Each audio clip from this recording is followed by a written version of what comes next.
Hello. In this tutorial, I'm going to create a patch from scratch that resolves around the module Solim and its expanders.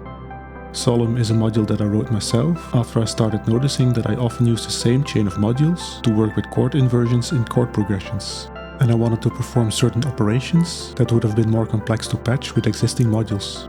So I wrote Solim around a specific core ID and added some expander modules that perform manipulations on that core functionality.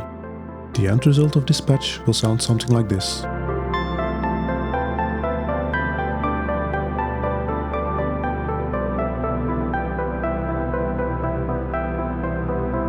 Since the main target of the design of Solim was to work with chords and chord progressions, let's start with a basic setup of an arpeggiated chord progression.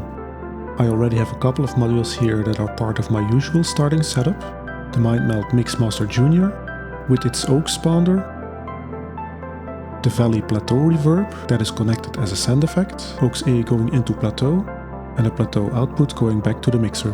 Since it is a send effect, we'll close down all of the dry signal and set it to a full wet output.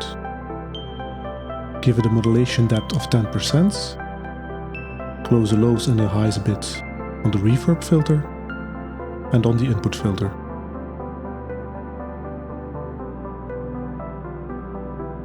And then we have to set up a chord sequence. I'm going to use the ADDR-SEQ by Bogaudio for this. Also add in a quantizer by VCV. Connect the output of the sequencer to the quantizer, which will also allow us to see the notes more easily. For the first step, I want it to be a C, which is already the case.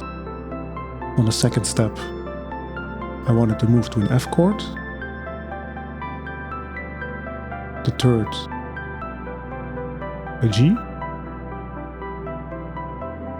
For the fourth, go to an E, which will move into an A,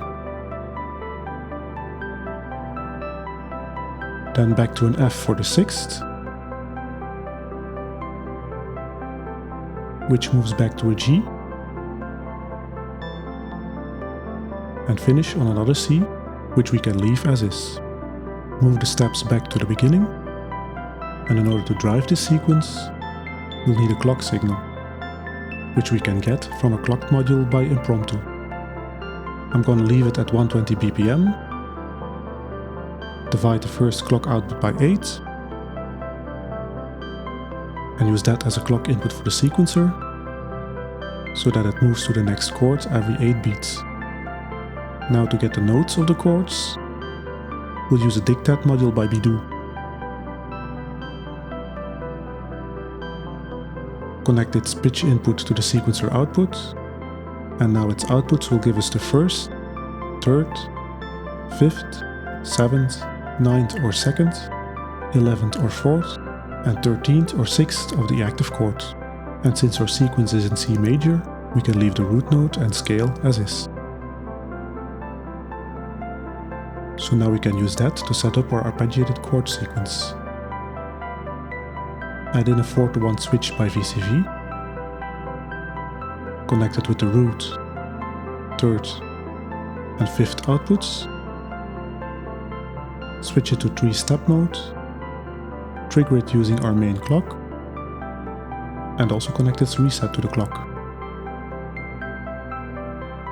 To play the notes, I'll use the dark energy of Geodesics. Connect the switch to the dark energy volt per octave input, reduce the volume on the mixer by 10.5 dB, and connect dark energy to the mixer. Enable the internal VCA of dark energy over here, set the VCA envelope to 250 milliseconds, and add in a bit of reverb on the channel, which gives us a simple arpeggiated chord sequence playback that we can use to demonstrate some of the Solim features. With this basic setup ready, we can now move to the chord principle around which Solim was created. As the root of the active chord changes, the whole chord moves with it, since we're always adding the third and fifth above it. A move of the root note will move the whole chord up and down. But what I usually want is for the chord to remain within one octave, and to use chord inversions instead. So let's add in a Solim module. Connect the chord nodes to its inputs. And you'll see that as I'm connecting the inputs, the LEDs on the output start to light up to show that the inputs are being sent there. And even if I don't use the inputs in order, the outputs will still end up being populated from top to bottom. Let's send these 3 outputs now onto the switch. And now instead of these input voltages being played as presented on the inputs, Solim will apply limiting to their voltages. Anything that is below a C4 will have octaves added to it until it goes above that. And anything above a C5 will have octaves subtracted until it's below that, so that the output nodes and voltages will fall within this range. You can change the range using the dials, lowering the lower limit and the upper limit in volts per octave. You hear that the resulting notes also move down, with the 2 displays showing the lower and upper notes that correspond to the current settings. Let's set this to 0.25 volts and the upper limit to 0.75, which limits between A3 and A4. But though the displays show the nearest node values, the voltages themselves are not actually quantized. Whatever voltages arrive on the inputs will only have octaves added or removed, but not be quantized to the nearest node value. Now, because the limiting will move some inputs up or down, the outputs aren't necessarily in order anymore, which is why there is a sort that can be applied after the limiting is done. The sort can be set to ascending, non, or descending. In ascending mode, you hear the notes go up, and in descending mode, you can hear them go down. Let's set it to ascending for dispatch. And that is a core idea behind Solim. Limit notes to a range and sort them. But right now we have 3 notes in our sequence, and I actually want a 4th one. I want whatever note is present on this output to be included 1 octave higher in the sequence, which is where the first expander comes into play, the Output Octaver. This is an expander module for Solim, so to work it has to be placed next to a main Solim. The general rule here is that output modules must be placed to the right side of the main module. This LED here will indicate if it is placed correctly. Move it next to a main Solim and it will turn green. Move it to the left and it will indicate that it's not connected. Now each row on this module corresponds with an output on the main module. The first row with the first output, the second row with the second, and so on. And with this switch over here, you can specify what has to happen. Right now, nothing will happen. But if you switch it upwards, it indicates that the first output of Solim should be duplicated 1 octave higher. And you can see that an additional output LED became active for this. So now we have 4 outputs. Let's connect that to our switch and turn it to 4 steps. And since we have those 4 steps now, I want to sync it back to the chord progression. So let's reset the clock. And you can now hear that this first output is duplicated 1 octave higher over here, which means that we started from 3 inputs and turned that into 4 outputs. We could also octave the other rows, resulting in additional outputs. Now if you move the switch downwards, it will instead duplicate that signal 1 octave lower. And if you look at the active position on the switch, that lower note is at the start of the sequence. This is because when Solim is set to an ascending sort, a lower octave is most likely to sound better at the start of the sequence, while a higher octave is probably best added to the end of the sequence.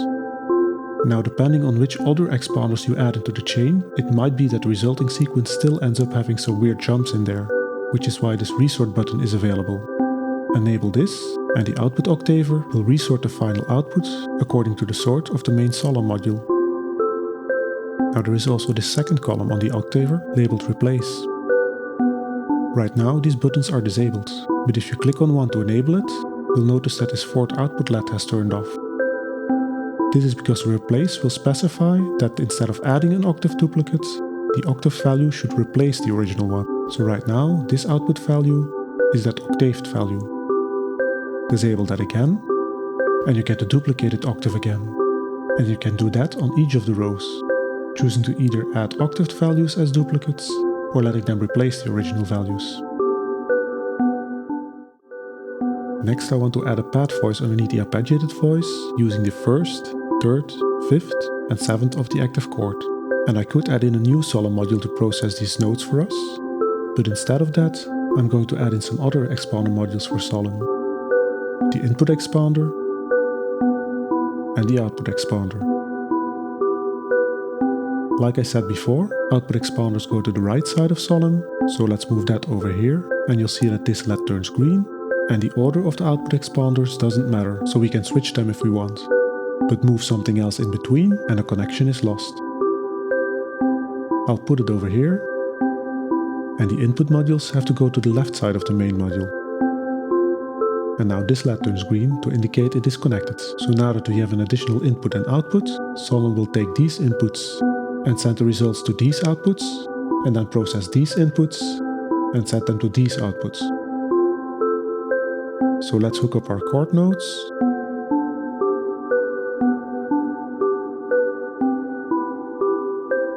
And you can see that there are now 5 LEDs enabled on the output, while there are only 4 inputs, because this octaving over here adds that additional note. The Octaver module works on both the main Solim module and the output expander. We can now use these outputs to generate our pad voice. Add in another dark energy module. Connect it to the first output port. Set the volume on the mixer to -21. And connect dark energy to the mixer, which results in this monophonic note value going into dark energy and then getting played as a single note. But I want all 5 outputs to be played, and dark energy can accept a polyphonic input. Instead of having to use a merge module to create this polyphonic input, both Solim and the output expander have polyphonic output options. Enable that, and the output LED now turns blue. And instead of having 5 active outputs, the first output now contains a 5-channel polyphonic signal, which results in 5 notes playing on dark energy. To give it a bit more of a pad sound, let's add in a reverb after it. We'll use the Reverb 2 module from SurgeXT. Set it to the Now That's Enough Send preset, which is a very wide preset. Send dark energy into it and connect it to the mixer. And to make it compete a bit less with the other voice, we'll turn it down 1 octave by giving it a -1 frequency offset. That's placed a bit better.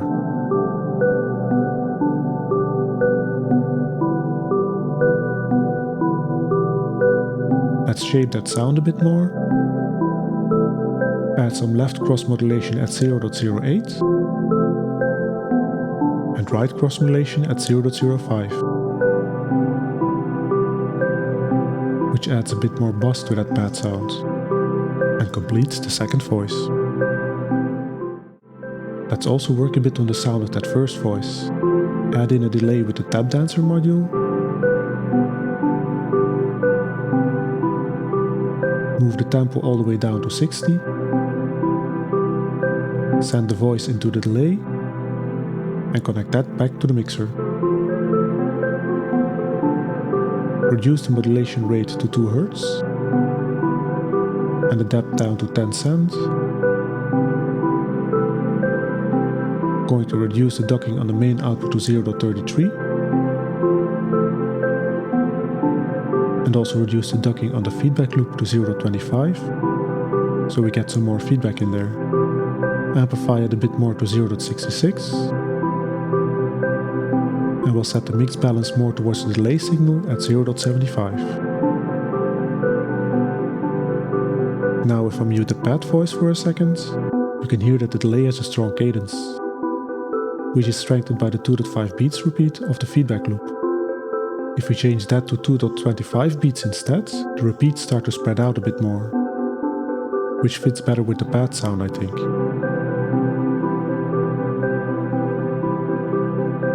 Let's also change this dark energy sound a bit. Set the right oscillator 1 octave lower for a bit more depth in the sound. Add a bit of cross modulation on the right at 0.02. some self-modulation at 0.05, and also add a bit of self-modulation on the left at 0.1, which adds some character to the arpeggiated notes voice.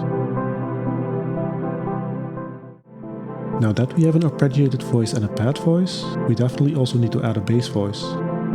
We'll let that voice play either the root or the fifth of the chord. So let's add in another set of expanders, an input expander and an output expander. Move them next to the other expanders, because Solim will link them from the center outwards, and you see that the LEDs show them all as connected now. Connect the root and the fifth to the new inputs, and we'll also connect these outputs to one module, so set it to a polyphonic output. I'm going to add a regular VCO by VCV. Send the notes into the volt per octave input. It's a bass voice, so we'll lower the frequency. Divide by 4 to send it 2 octaves down. I will use the sine output for our bass, but we won't use it as is. I'm going to use a Solim module here in a way that isn't its original purpose. But since this is modular, nothing is stopping you from using modules in unintended ways. I'm going to connect that sine output to the Solim input, and now we can see that we have a single polyphonic input, but we get 3 outputs. This is because when Solim detects that there is only one input cable connected, and it is a polyphonic signal, it will use those polyphonic channels and send their result to the outputs as normal. And it doesn't matter which input port you use, as long as it is a single polyphonic input, the same principle is used. To show what happens with the signal, it is probably easiest to visualize it. Let's add in an oscilloscope, connect the original sine signal to it, increase the hold off so that it keeps the signal in place, and add a process signal to the scope. You can see that it gets squeezed into a smaller range, because the lower and the upper range settings limit the full sine to a 1 volt range. Let's also listen to how that sounds. Lower the mix volume with 12 dB.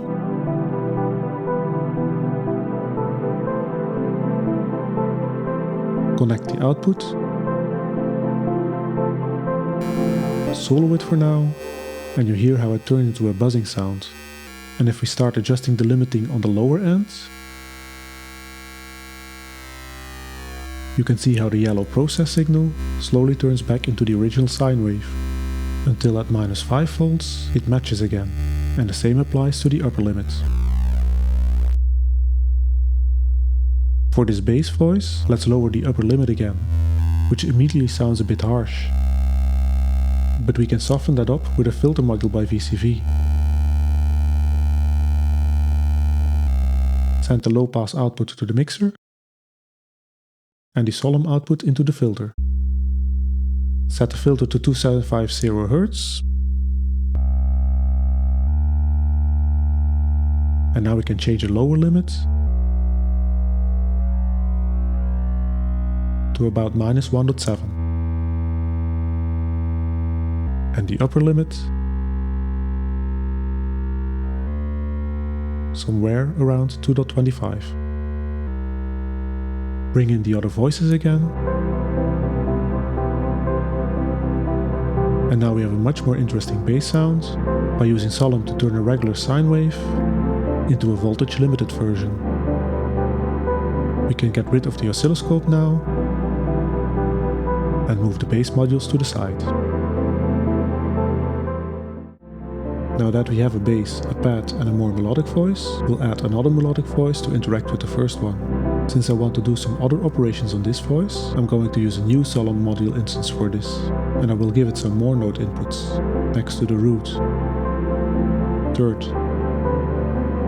fifth, and seventh of the active chord. We'll also use the 9th or 2nd, and 13th or 6th, everything except 11th, which will give us 6 inputs, so we need a bigger switch to move through them, like the 8-to-1 from Bogaudio. Connect all the Solim outputs to the switch inputs, even the 2 that aren't active now. Use a second clock output to trigger the switch, and double its ratio. Hook up the reset, and do a reset to sync everything. And to play this voice, we'll use the macro Oscillator 2 module. Connect the switch to the volt per octave input, use the same clock to trigger it, Ctrl-Shift click and drag to duplicate this cable. Click this button 3 times to set the module in granular format oscillator mode. Reduce the volume on the mixer by 2 dB and connect the oscillator to the mixer. Add reverb on the channel and we'll solo this voice while working on it. Let's change the sound a bit. Set the harmonics to about 23%. Move the timbre up to 70%.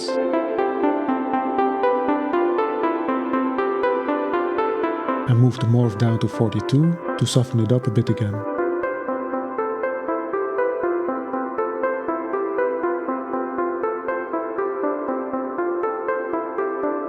Now we have these two outputs here that are inactive. To generate values for them, we'll use another Octaver expander. But instead of an output, it will be an Input Octaver expander. Since it's an input expander, it must be connected to the left side of Solim, which activates the connection LED over here. And this module is very similar to the Output Octaver expander in that you can add or remove octaves with a switch, but in this case for the input ports, and you can also specify if they should replace the original value or not. Since I want to add additional notes to the output, I'm going to add additional octave values from the first 3 input ports. And you can see that these output LEDs are now also turned on. Let's sort the result in descending order, and you can hear that sequence playing.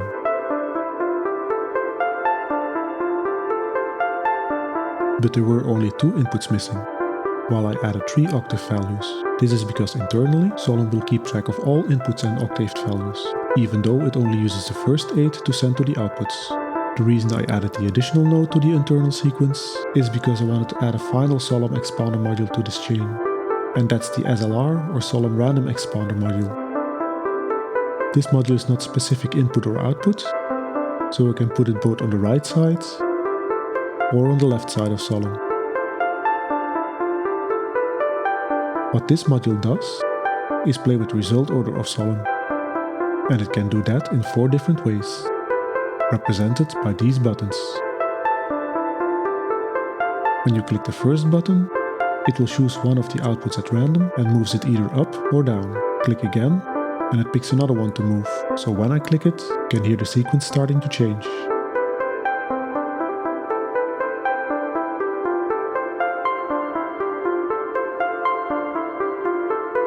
Now when you click the second button, it will pick 2 random outputs and switch their places in the sequence, modifying the order even more. The third button will take all outputs and shuffle them all around, completely randomizing the whole sequence. The final button is labeled Reset All, which will return all outputs to their original order, and then you can randomize it again. Disconnect the expander and the sequence will also return back to normal.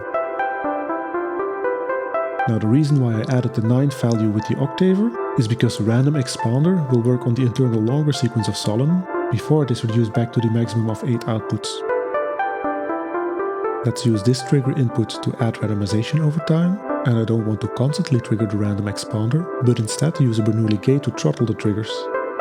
Connect it to the main clock output, and now we can specify for each time a trigger is received how often it should go to either the A or the B output. Let's set it to 5%, which means that 1 in 20 clock triggers will go to the B output, and we'll now switch 2 outputs at random, which will result in a slowly evolving sequence on these outputs. But that's not the only way I want to modulate this note sequence. I also want to play with the limiting, because there is the CV input for the lower limit, and also one for the upper limit. If you connect a cable to this input, it will override whatever value you have set on the corresponding knob, instead using the CV input as limit value.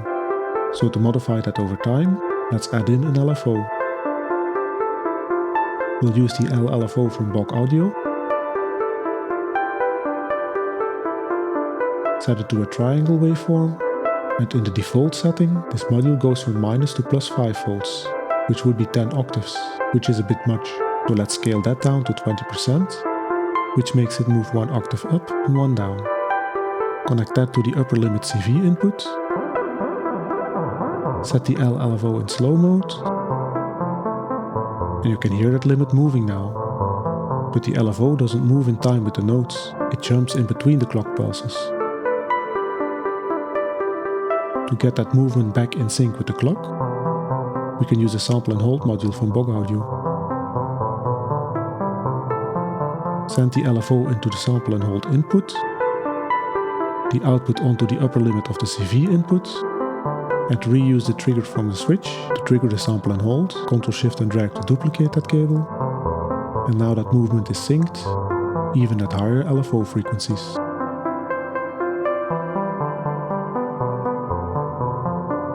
Let's set that to a slow rate of 0.05 Hz. So now we have a slowly moving upper limit. Now we want the lower limit to also make that same movement. We'll also connect that to the sample and hold output, but it should be 1 octave below the upper limit. To get that, I'll add in an 8-third module from VCV. Because if we want to lower this by 1 voltage, we can just set this first row to -1 and stack that output signal on the lower limit, which will combine the 2 incoming voltages. And the lower limit is now 1 voltage below the upper. But this voice is starting to go a bit low right now. Luckily we can set an offset on the LFO, which will move everything 1 voltage and thus 1 octave higher. And we can bring in the other voices again now.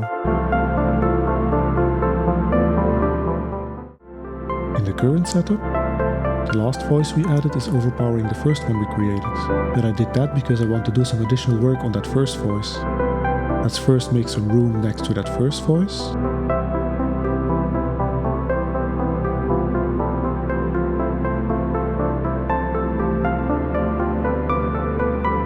And after the variation over time was introduced on the last voice, I also want to bring in some variation on the first voice.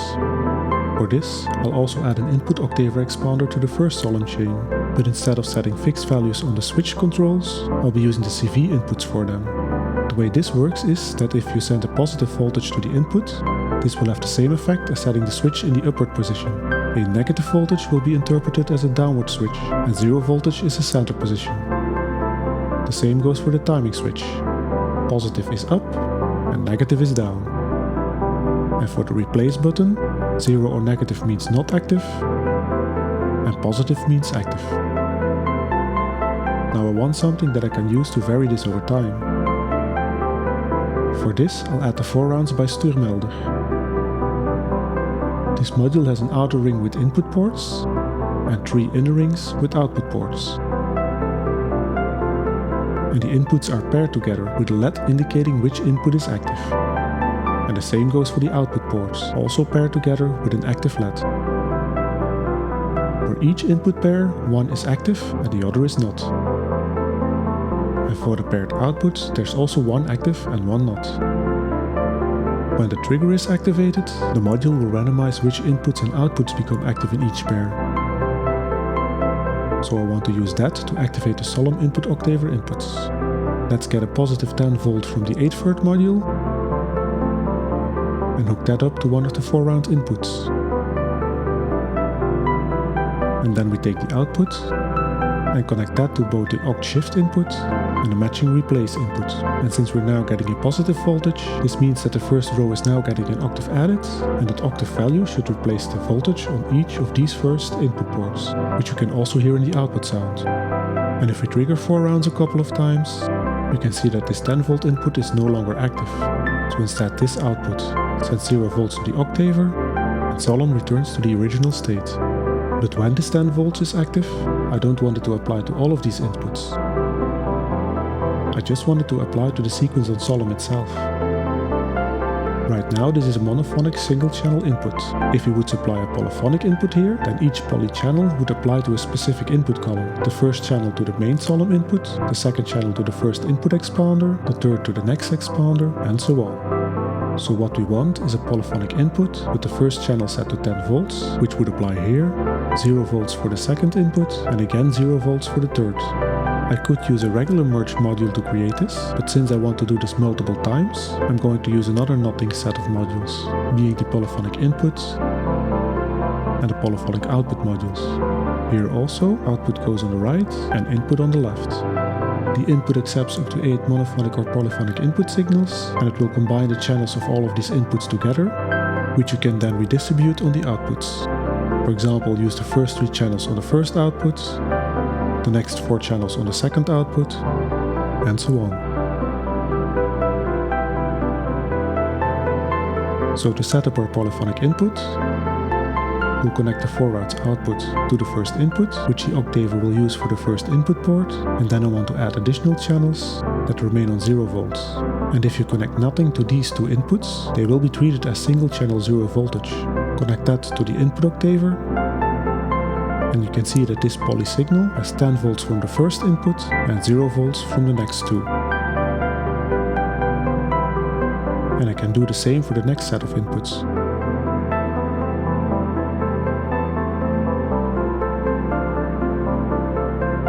Connect that to the next input connection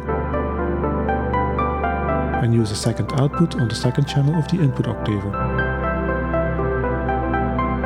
Set it to 3 channels so we get those 10 volts and combine it with 2 empty inputs. But that will quickly use up all of our inputs. If I change the patching a bit, however, I can construct a 2-channel 0 volt signal on this first output that I can reuse. Disconnect everything for a second by shift clicking. Instead of connecting this to the first input, I will leave the first 2 inputs blank, change the first output to 2 channels, so it will now contain these input values, and I can connect that to the next input port. Connect the second output to the Octaver, and this output now contains this 10 volts, and then these 2 0 voltages, which come from this output and thus from these inputs. Now we can hook up the second 4 rounds output, reuse the dual channel output, so that when we set this output to 3 channels, we get the input signal for the second Octaver row, with again 10 volts and 2 times 0 volts. We can repeat that for the third row and thus the third input. Connect another input on 4 rounds, take another output, 2 0 voltages again, 3 channels on the output, and connect that to the third channel. And as we trigger 4 rounds, the octaving will change and thus the outputs will change. To trigger this automatically, we'll use the bottom section of the Bernoulli gate and also set this to 5%. And now any trigger that comes through changes 4 rounds, which passes through the outputs into the Octaver, carrying our outputs.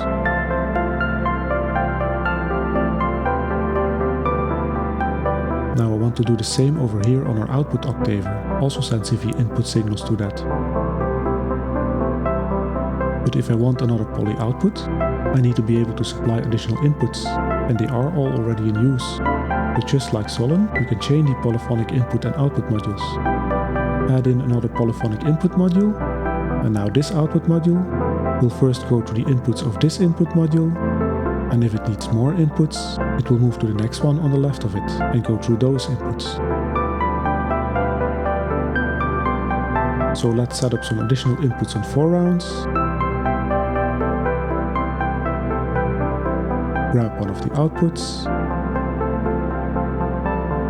combine it with the 2 0 voltage channels, set the next output to 3 channels, and hook that up to the second output Octaver row, and also to the replace VCV input. We'll set up one more output signal with this 4 rounds output, and the 0 voltages,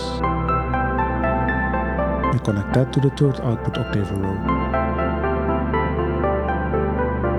And in those cases where both the input and the output are adding an octave, we'll now get a note that has been moved up 2 octaves. Now I notice that the forerounds is changing more often than I intended, because I used the A output of the Bernoulli gate, while I meant to use the 5% chance of the B output instead, so that the octaving changes every now and again instead of constantly. Now that we have this octaving setup, I'm also going to use it for our fourth voice. Also give it an Output Octaver expander, and we can trigger it using the same signals as the first voice. Connect some of the rows with the constructed signals,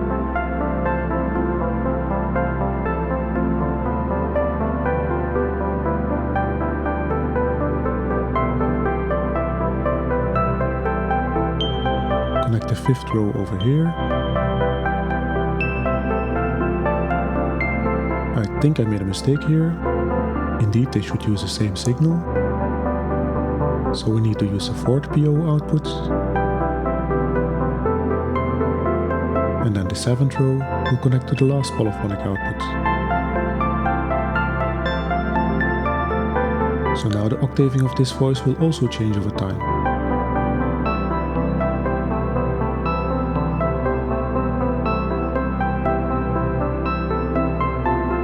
Since there are 2 competing melodic voices in this patch, there is one more thing I want to do to separate them a bit, which is change their panning.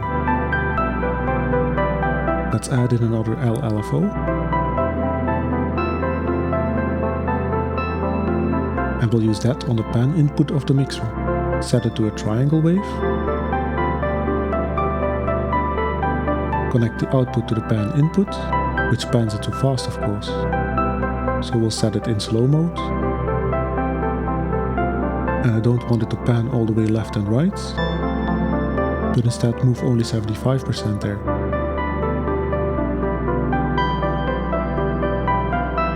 And now for the other voice, I'll need to invert that LFO value. We can do that with the 8-word module. Connect the LFO to it, and if we tell it to take this input and apply full negative gain on it, then this input will be inverted on the output, which we can use as input on the pan of the other channel. Let's slow down the LFO to 0.025 Hz to get a slower stereo movement. And that is the last step to complete this tutorial patch. I hope it has given you an idea of what the Solim set of modules can do, and perhaps given you inspiration to use it in creative ways. I'll add a link in the description that takes you to the VCV library page for the modules, and also include a link to the Solim manual that goes into some more details. And as always, thank you for watching, and happy patching.